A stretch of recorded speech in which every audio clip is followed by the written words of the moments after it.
നമ്മളെ കെ സുരേന്ദ്രനാണല്ലോ. എന്തോ പറയണ്ടേ, എന്തായാലും ഒരു വർഗീയത കേൾക്കാറല്ല, അപ്പോൾ ഒന്നും പറയണ്ടാവില്ല. അത് കേട്ടോ നോക്കുക.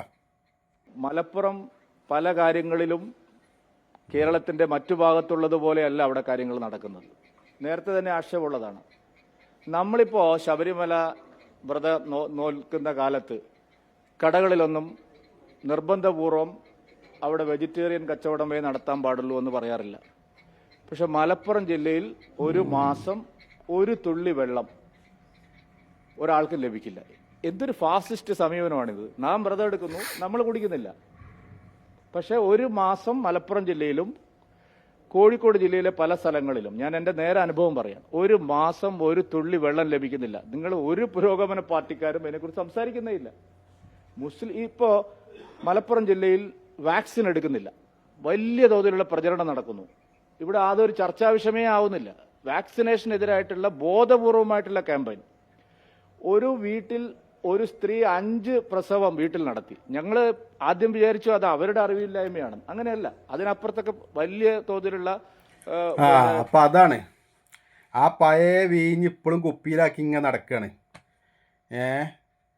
കാരണം എന്തെങ്കിലുമൊക്കെ പറയണമല്ലോ. മലപ്പുറത്തെ കുറിച്ച് പറയുമ്പോൾ ഒന്നും കൂടി ഇതാവുമല്ലോ. ഒരുപാട് കാലയലങ്ങന്മാരെ ഇതിങ്ങനെ പറഞ്ഞെടുക്കൽ തുടങ്ങിയിട്ട്. മലപ്പുറത്ത് വന്നാൽ ഒരു നോമ്പിൻ്റെ കാലമായ ഒരു മാസം വന്ന ഒരു തുള്ളി പച്ചവെള്ളം കിട്ടൂല, എന്തൊക്കെയാണ് അടിച്ചിറക്കണേ. എന്നിട്ട് ഇവിടെ ഒരു ഹോട്ടലും നടക്കണില്ലേ? എന്തൊരു നോണയാണ് പറയണത്. ഏത് സ്ഥലത്താണ് ഒരു തുള്ളി വെള്ളം കിട്ടാക്കണേ? ഹോട്ടൽ ഇനി ഇപ്പോൾ ഒരു ഹോട്ടൽ തുറന്നാൽ എത്രങ്ങാനും മറച്ചിട്ട് പുതിയ ഹോട്ടലുകൾ നോമ്പിന് തുറക്കുന്നുണ്ട്.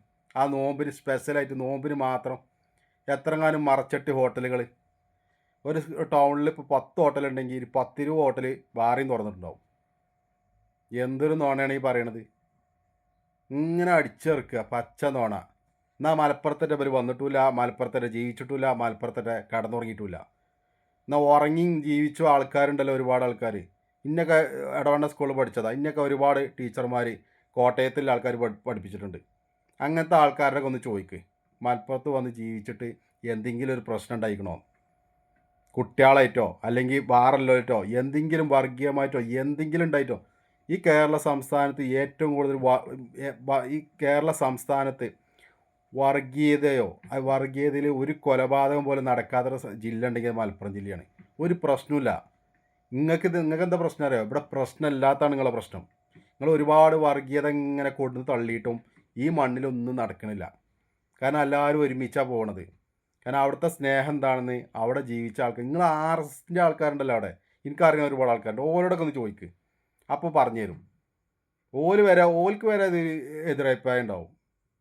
ഈ ജാതിയിൽ നോണ ഇങ്ങനെ പറഞ്ഞ് ഇങ്ങനെ കിടക്കുക. 5 പ്രസവിച്ച് 4 പ്രസവിച്ച് ഹോസ്പിറ്റലൊന്നും ആരും പ്രസവിക്കണില്ല. എല്ലാവരും വീട്ടിൽ നിന്ന് എങ്ങനെ പ്രസവിച്ച പച്ച നോണ ഇങ്ങനെ അടിച്ചിറക്കുക. വേറെ വല്ല പണിക്കും പോയിക്കൂടെ? വേറെ രാഷ്ട്രീയം പറഞ്ഞ് വോട്ട് പിടിക്കുക. ഏത് മതം പറഞ്ഞിട്ടല്ല, പച്ച നോണ പറഞ്ഞിട്ടല്ല. വികസനം ഉണ്ടോ? മോഡിൻ്റെ വികസനം പറയ്. എന്തെങ്കിലും പറഞ്ഞിട്ടല്ല. കേരളത്തിൻ്റെ അല്ലെങ്കിൽ അവിടുത്തെ നിങ്ങൾ കൊടുക്കാത്ത ഫണ്ടൊക്കെ കൊടുത്തിട്ട് ആ കാര്യങ്ങളൊക്കെ പറയും. രാഷ്ട്രീയം പറഞ്ഞിട്ട് വോട്ട് പിടിക്കുക. പച്ച വർഗീയത പറഞ്ഞിട്ടല്ല വോട്ട് പിടിക്കൽ. ഇലക്ഷൻ ആകുമ്പോൾ ഇങ്ങനെ ഓരോരോ കാർഡ് പഴയ തന്നെ ഇങ്ങനെ അടിച്ചിറക്കുക. ഒഴിവാക്കാനായില്ല. ഏതായാലും വല്ലാത്തൊരു കഥ ഉണ്ട് കേട്ടോ.